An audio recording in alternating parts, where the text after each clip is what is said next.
All right, so obviously on Saturday night, Dvalishvili beat Sean Omalley for the Bantamweight Championship of the world. And I just thought to myself, I can't wait to see what Aljamain Sterlings says about this, because there's no way, now that his friend has won the belt, that he will still be complaining about his loss to Sean Omalley, will he? I'm being sarcastic. I completely knew that that was going to be the case, which is the only reason I clicked on his video, okay? And listen, dude, every single time this guy brings this up, he says something along the lines of, I don't want to talk about this any longer. I don't want to talk about this. I hate talking about this. People always ask me about it.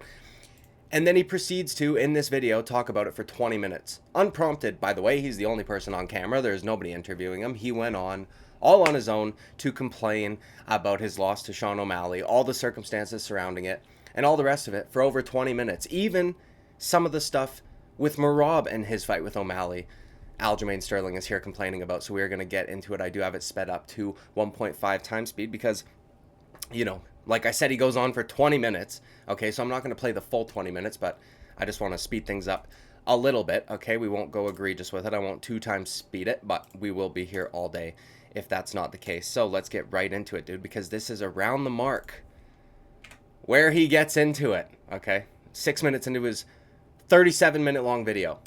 So then we had the fight with myself, O'Malley, the 3.5 month turnaround. I don't need to get into the backstory on that because I don't want to be seen as trying. Guys. Immediately. I only left this in here specifically for that, right? I don't want to get into the backstory of it because I don't want to be seen as crying still, right? We're 6.5, almost 7 minutes into this video, and he goes on for 20 minutes, and I'm not exaggerating, okay?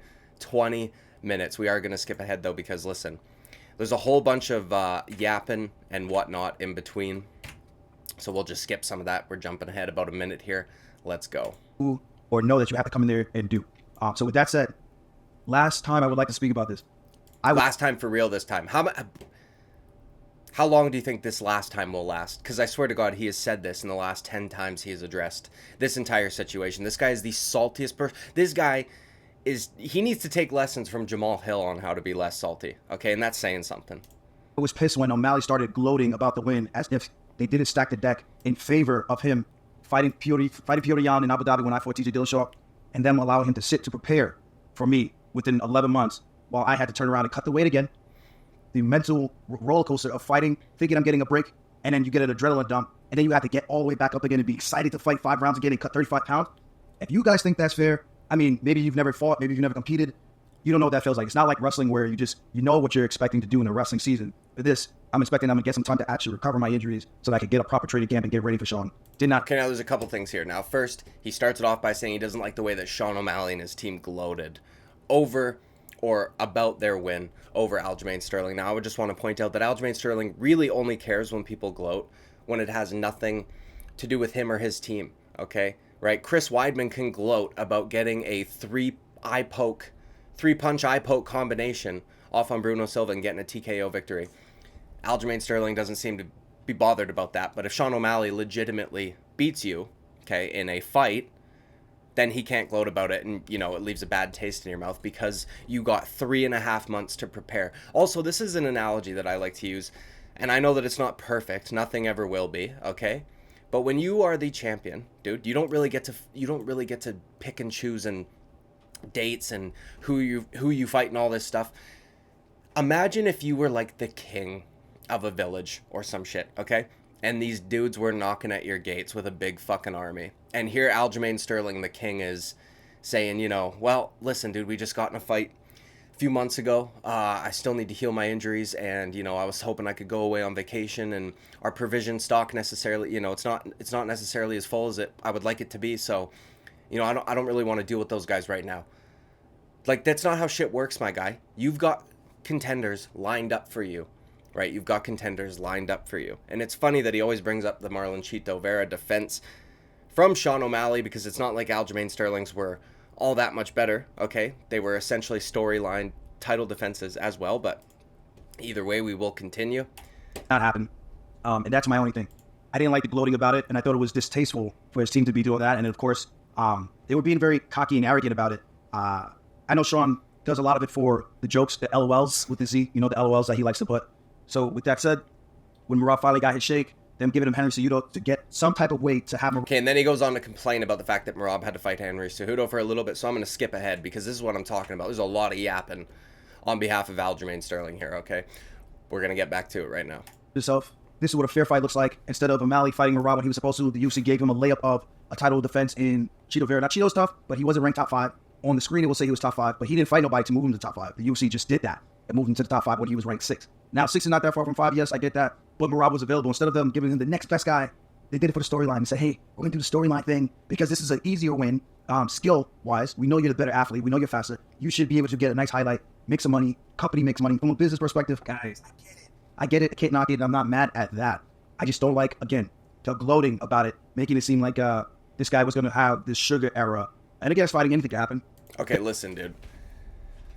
You know, here we go. Complaining about Sean O'Malley's title defense again. This is like the third time he's brought up Chito in this, 3 minutes since he started talking about this. But you defended against a one-armed TJ Dillashaw, okay? Who, by the way, came back after popping for performance-enhancing drugs, having double shoulder surgery, in his comeback fight against Corey Sandhagen, which I didn't even think he should have won, okay?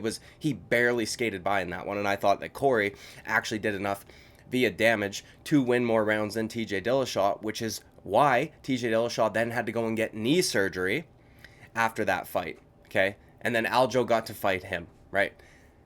With one arm. That was a storyline title defense. TJ Dillashaw should not have gotten even the opportunity to fight for a championship. The guy was a piece of shit, steroid abusing. Do you know what I mean? All the rest of it. Injured, older, long in the tooth. I understand this guy is a legend in the division, but it's almost akin to, not quite, right? Because he did have a very competitive fight with Corey Sandhagen, but Henry Cejudo defending his title against Dominic Cruz, which for whatever reason, Aljamain Sterling doesn't seem to call that one out either, because that's his other title defense, right? Who he doesn't have an issue with, Henry Cejudo, who won his bantamweight championship in a vacant title fight against Marlon Moraes, okay, and then defended a single time against Dominic Cruz and left for years, only to come back into an immediate title shot for Aljamain Sterling. So, in other words, Aljo will see the UFC doing these things for somebody like a Sean O'Malley and be just emanating salt. He's like a Himalayan pink salt lamp, Aljamain Sterling is, okay?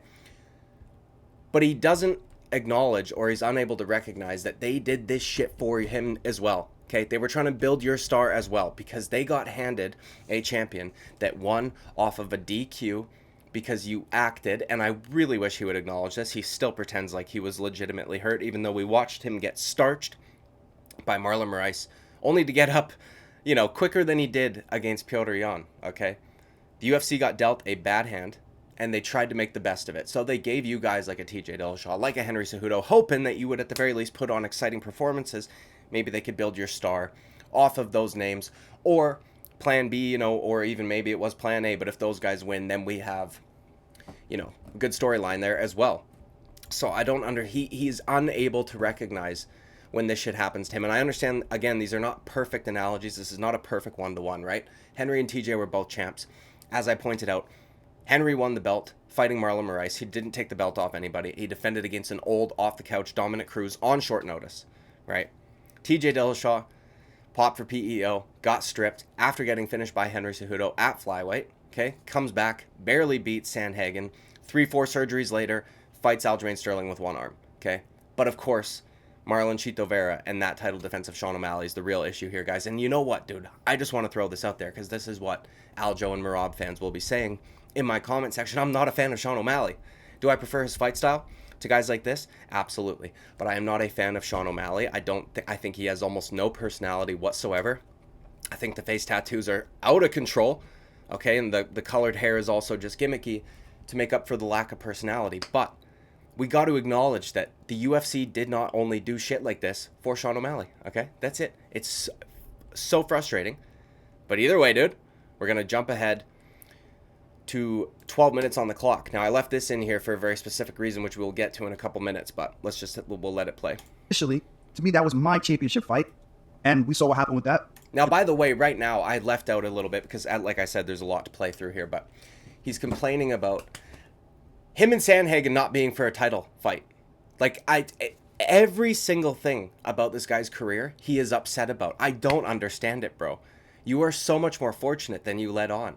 It's this weird sense of entitlement that these guys have, or like self-victimization, fragility, where they're just like, every single thing is somebody trying to victimize me, and I just got through it because that's how fucking cool I am. But then also, dude, I'm gonna tell you about it for 20 fucking minutes. Okay? It's insane to me. Either way. And of course, when I got kneed in the head, getting my ass kicked, yes, I know. Bad rehydration, I said that as well. But whatever. There we go. Okay, that's what I wanted to leave in there. A very specific reason as to why. All right, bad rehydration, right? He's making excuses for his poor performances, which he doesn't allow later on behalf of Sean Omalley, by the way, okay? Which is fine, because I don't like the narrative that Sean Omalley just looked flat-footed, but we'll get to that, okay? He will literally make an excuse for everything while complaining about excuses on behalf of others. He will gloat over things, or allow his teammates to gloat over certain things, while calling out others for doing the same. Aljamain Sterling is a salty hypocrite, okay? That's basically what I'm trying to get at here. But if we just look at his poor performances, one's not even a loss technically, but the one to Petr Yan, he's got excuses for that, right? Bad rehydration, he just says it. Sean Omalley, oh, I only had 3.5 months to prepare for that fight. Bro, I'm so sick of people acting like this is short notice. Nobody before Aljamain Sterling considered 15 weeks, 3.5 months to be a short notice opportunity. Not a soul, not a single person on the planet. Short notice was reserved for, sub 8 weeks, essentially. Even less than that sometimes. 8 weeks is like ideal almost to some guys. Do you know what I mean? We have seen so many champions defend within 15 weeks. So many. Yet the only one that complains about it consistently is Aljamain Sterling. Okay, Israel Adesanya complained less about turning around quick and fighting and losing. Okay, and that dude complains a shitload. Okay.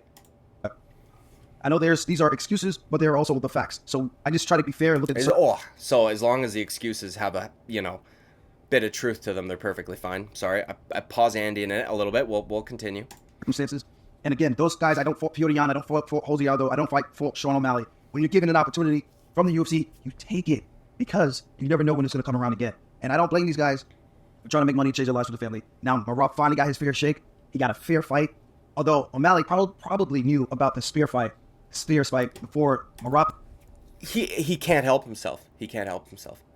Marab finally got a fair fight. Immediately followed with, although Sean O'Malley probably knew about this date way before Marab did.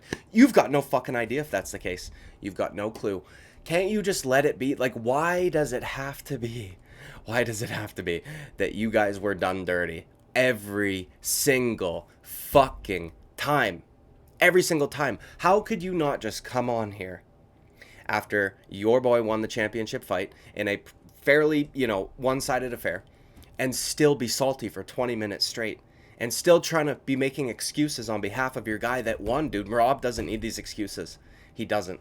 It's insane to me. And if Merab acts the way you have throughout your championship reign, throughout your career, he's not going to do himself any favors, okay? How are you making excuses when you won? I don't understand it. You've got no idea how long Sean knew before this. But you know what Sean O'Malley probably did do was start preparing sooner, before he got the phone call. Because that's what you should be doing. If you're Merab and I'm basically on the cusp of a title shot, Sean O'Malley's the guy I really want to fight, I can prepare for somebody else if I get given somebody else. But I'm going to start preparing for him. You hear guys like Bilal talk about this. Like, I've been preparing for Leon for years. Do you know what I mean? He never had a title fight booked. It's just fucking wild to me, bro. These guys act like it's a surprise that they got the fight that they got. And then now that we know we've got the fight, now we start preparing for it. Why the fuck aren't you thinking about Sean O'Malley a year ago in the gym? Do you know what I mean? It's insane to me. It's truly insane. But that was, just pure speculation on behalf of Aljamain Sterling, just trying to, in some which way, shape, or form, victimize himself or Merab, as he so often does. We're going to jump ahead here a little bit because there's a lot of yapping that goes on. Okay, here we go. Helping him prepare to the best of his abilities. Now, Shit froze a little bit. Right on, dude.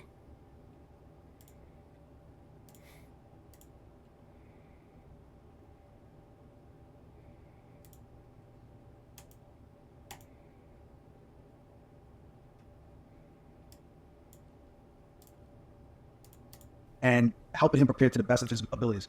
Now, I know people are trying to say that O'Malley looked flat. I think that's the narrative that Dana was trying to push. If I'm being fair again, If you look I at just want to throw this out there. I don't like that. I don't like when Dana White does that. He did this for Israel Adesanya against Sean Strickland. He does this when a guy that he wants to win loses. Oh, he looked off tonight. He didn't look himself. I don't know if he was injured or what. You're going to have to ask him these questions and all the rest of it, right? I don't like it. Okay? I just don't. But as much as I don't like it, I left this in here specifically to counter what Aljo was talking about earlier, bro. You've got excuses for all your poor performances. Just because you think they're legitimate excuses does not mean somebody else doesn't think their excuses are legitimate, okay? It's just insane to me that he has literally not a sliver of fucking self-awareness does this guy have to be like, well, I just finished making excuses for my Petr Yan fight. I've just finished for 15 fucking minutes making excuses for my Sean O'Malley loss, but I've got a real issue with Dana White making an excuse on behalf of Sean O'Malley. Or or if Sean O'Malley had that excuse, he would have an issue with that. You better fucking believe it, okay? No self-awareness whatsoever. That's the only reason I left this in here. We're going to jump ahead again to about 17:52 because, again, then he just goes on to yap about that for another couple minutes, okay? again, O'Malley's a special talent, but he's very good usually at that one thing. And if he gets you hurt, he does a great job of following up and putting on the finishing touches. That is one of the things I will say and give a lot of credit to Sean Omalley. I've given this guy credit since the beginning of his career. Now, I will go towards this. When Merab got that first single leg and was able to control O'Malley, and Merab is not known for control, but he was able to stay on top in the guard, beat him up a little bit in that position, attack the neck, looking for the guillotine a few times. He told me that he loved O'Malley so much that he really wanted to show it. That's why he kissed his neck. So,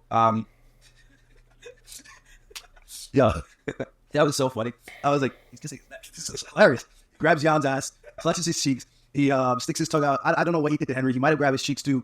And now O'Malley, he shows his domination. I was like, thank God this is not a jail cell. All right, listen, dude. Funny moment. I thought it was weird, right? Obviously. Kind of funny in the sense that you're like, is that guy actually doing that right now? Okay, now I'm surprised that Aljo didn't go and complain about Sean O'Malley cracking Merab after he stood up, leaving 4 seconds on the clock for him to do so. You know what I mean? But it's just, again, he's a fucking hypocrite, okay? You have a problem with people gloating and showboating and doing all the rest of it, being cocky, and then you're just sitting here giggling like a little schoolgirl over your teammate kissing dude on the neck during a fight, okay? So as long as your guys are doing it, all good, dude, you're going to giggle about it, and it's all fun and games.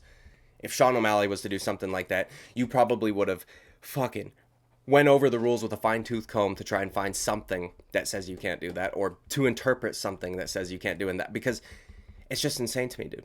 He's got a problem with gloating, showboating, cockiness, all the rest of it, but I'm just going to giggle about my boy doing that exact thing in the cage. Okay, we're going to skip ahead to 21:48 of this video. This is going to be one of the last points that I make here, but... Well, that. I will say one other thing. O'Malley's team, they waited around in the cage, and they left the octagon prematurely because they didn't want to wait around anymore to talk to the fans. He gave me a fist bump on the way out, gave me the knuckles, and left you. Yeah, good shit. And then walked out. He made like a little awkward eye contact. It was like the dog that looks at you with a side eye, the meme. He left. But I wanted to tell him, like, the more friendly side of me, because the fight's over. All I wanted was a fair fight, fair shake, and to really see how good O'Malley is. And again, I know he's good. Bro, to really see how good he is. Aljamain Sterling is legitimately, acting as though because Merab beat him, well, that's what I would have done as well. It's fucking wild to me, and it's cuck energy, if we're being honest. And also, it's just not true. Styles make fights. You're different from Merab in many ways, right? Merab constantly bouncing around the way that he does causes him to be a lot harder to track down on the feet. Merab is also less hesitant to shoot. His shots on O'Malley were a lot better timed. They were a lot more explosive.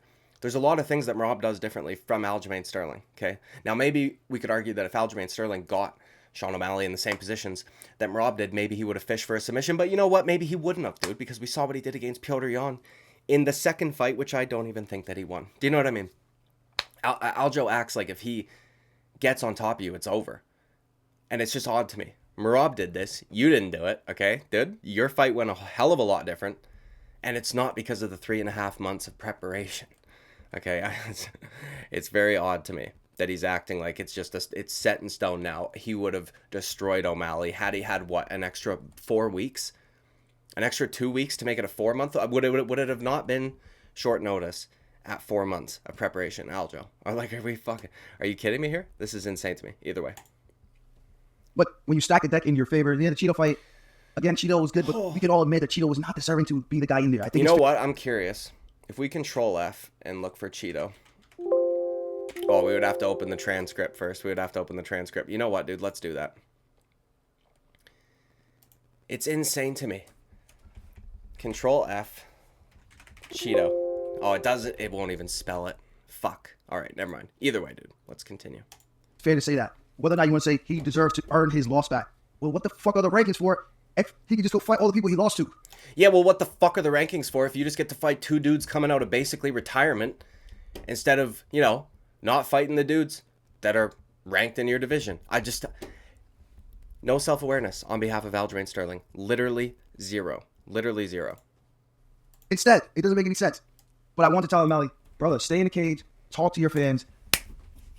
Bro, with all due respect, Aljamain Sterling, you shouldn't be giving a single person in the UFC any advice on how to deal with fans or the UFC or anything of that nature. You are horrible at this yourself, okay? You try to argue that you took your loss with grace because you stayed in the octagon and gave a minute-long speech, yet, what, 2 years removed, a year removed, however long ago it was, I believe it was, it doesn't matter, August of 2023, so over a year removed, you're still salty about it, bro. That's not taking your loss with grace. And again, dude, Sean O'Malley's got a way more popular brand than you. He's got a way better relationship with the UFC than you.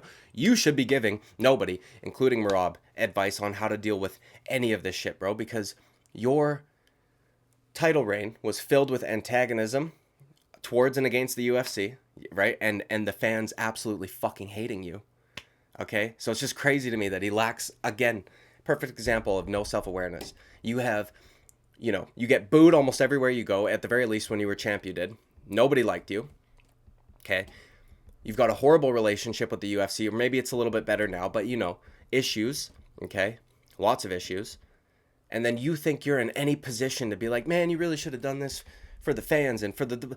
Man, shut the fuck up. You don't know anything about this. With all due respect, again, we're going to skip ahead 2 minutes. This is going to be the truly last point that I make, okay? Because this is, in my opinion, the wildest part of this video. He goes on, he accuses Herb Dean of a betting scandal, essentially. Okay, now, I just want to throw this out there. I hate Herb Dean. I think he's the worst referee that we have in current times.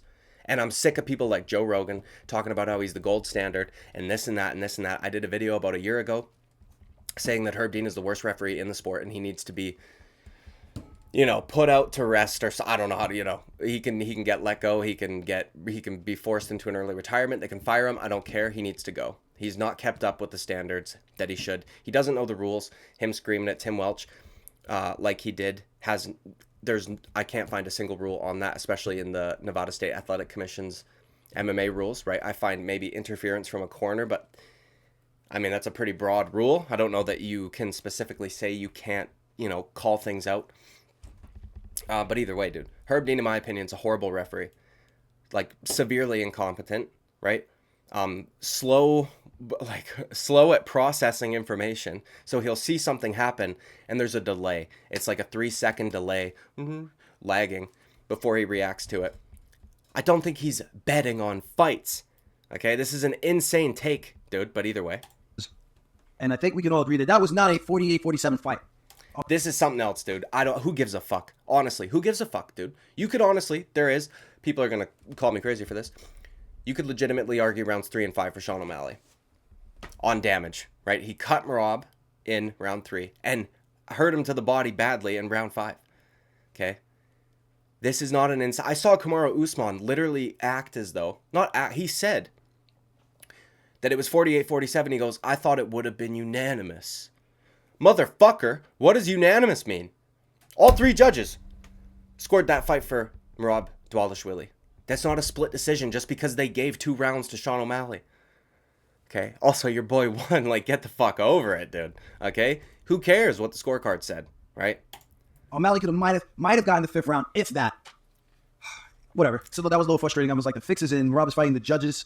This is the mentality they have. I understand there's going to be a lot of people that agree with this mentality. I, for one, don't. The fix is in, blah, blah, blah, all this shit. Man, shut the fuck up. Dude, your guy won. What, are they going to fix a fight so that they make the loss closer? Kind of sort of, not really, because he obviously won. But he was fighting Herb Dean, Tim Welch in the early 10 seconds of the fight, and then fighting Sean O'Malley as well. And I have to bring this up. I don't know if refs put money on fights. Bring it up, Aljo, right? Bring it up, King. Okay, Kang, sorry. I know they can't probably do it in good consciousness with their actual name, like them going to the bookie and purchasing the slip. Bro, it's not good conscience. That's illegal. That's fucking illegal, as Dana White would say, okay? It's not in good conscience. That's illegal. They would get in so much shit. So much shit, okay? I wonder if they actually take money out of their pocket and give it to a friend or family member and have them put the bets in, because Marab was working in the clinch, working on the ground, throwing punches, throwing knees, big knees, and you just hear Herb Dean right out of the gate. All right, you got to work.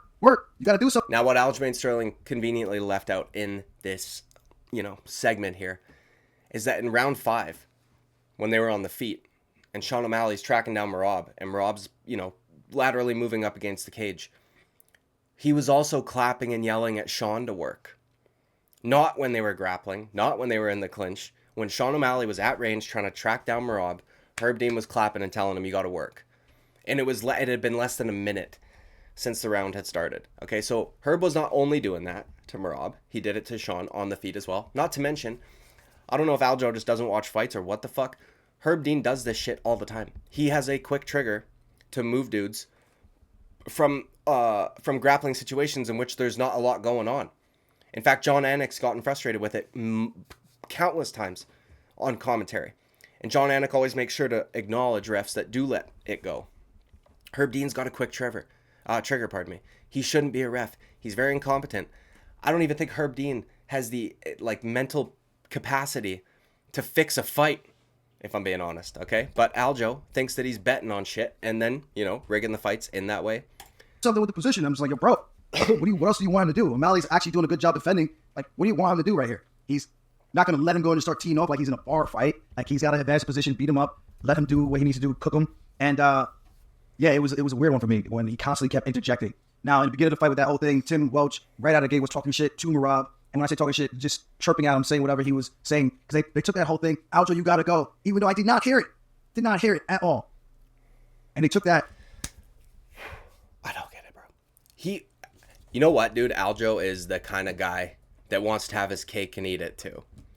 In almost every single situation, period. He wants to be able to look like the bad guy while also look like a badass or some shit, okay? If you didn't hear it and it didn't bother you and it wasn't the cause or whatever, it didn't have an effect, any of that shit, Tim Welch chirping at you from the corner. Why did your team have to make it such a point to make sure that he couldn't do that in this one? Why did it bother you guys so much? If you couldn't hear it, if it didn't matter to you, had nothing to do with the way that you entered against Sean O'Malley. Why do you, you can't have it both ways. Either it bothered you fuckers or it didn't, right? It clearly did, since you guys made such a point to Herb Dean to make it stop, but then he goes on to say something even more fucking ridiculous right after this. And ran with it thinking it was like a thing. Let's fuck with Merab too. And, once they did that, I told Herb and I said something to him and I screamed it out multiple times until he turned and acknowledged me and pointed and said something like, let me worry about that. I was like, I bet, my boy. Let you do something, let me do something too. O'Malley, your laces are untied. O'Malley, watch out for the cage. I swear to God, dude, this guy is probably the... People are going to be like, whoa, would you say this to his face? No, I would tell him, dude, you're dumb. Aljamain Sterling, you're dumb. You're dumb. How the fuck are you going to sit here and complain about Tim Welch doing that? Tattle on him. Bro, you tattled on him like a fucking child. And then you went and did the exact same thing. Mind-boggling to me. Also, the fact that you were screaming and getting pissed at the referee shows, like I said, it does fucking bother you, doesn't it, dude? It's not just you can't hear it. It doesn't have any effect. It bothers you. Okay? You're like that kid in school. Dude, you went and tattled, and then you went and did the shit. That's wild to me, my boy. Okay, bet, my boy, like Aljo says. How are you going to do that? How are you going to tattle on something because you've got a serious problem with it, and then turn around and do it yourself? No self-awareness. Massive hypocrite, as I've displayed now like 4 times in this fucking video. Okay? And salty as all get out. Peep the time, boys. 27-16. We started this video at 6:46. And that was, by the way, him saying he didn't want to talk about it. We're now 21 minutes later, 28 minutes and 30 seconds later, or whatever it may be. And he's accused Herb Dean of a betting scandal. Okay? He's... I can't even keep track, bro. I can't even keep track. This is fucking wild to me. AJ takedown's coming. O'Malley, look, the ground is coming. Watch out, the flying knee. I started going off and distracting him as much as he could, especially when he came over here towards our side of the cage. Guys, I had a great time. That's good, dude. Well, you know who didn't do? Tim Welch, because he wasn't allowed to do that. Because you're a fucking snitch. Okay, Aljo? I made this joke in a video previously about Aljamain Sterling. People got very upset at me, but you would think, dude, Aljamain Sterling would know not to snitch. Okay? It's pathetic behavior, honestly. I don't understand it. I don't understand how... And you look at the comments in this video. They're like agreeing with Aljo. It's fucking wild to me, dude. You're salty as fucking all get out. You cannot get Sean Omalley off your mind. He has already taken this loss better than you took the one against him over a year ago. 3.5 months is not short notice. Don't give a fuck. Okay, don't cut so much weight. Wouldn't be an issue. All right, dude? Also, King doesn't get to decide when he defends his throne, okay? If they show up at your front door with fucking dragons, you know, you got to do something about it, okay? You know, also making excuses for losses, but if Omalley or Dana make excuses for Omalley, that's a real fucking problem. And if Tim Welch screams at Merab, that's a real problem, but I can scream at Omalley all the fuck I want to. Also, Herb Dean is a, you know, a fucking Yakuza member betting on fights and then rigging them. I mean, holy shit, bro. Oh, you can't have, you know, kind of gimme-ish title defenses if it's against Marlon Chito Vera, but I can get one against a couple of old retired fucking, you know... Listen, Aljo's insane. He's insane. And I really hope... It's too bad because we've already seen this to be the case. Merab is going to take his advice on shit.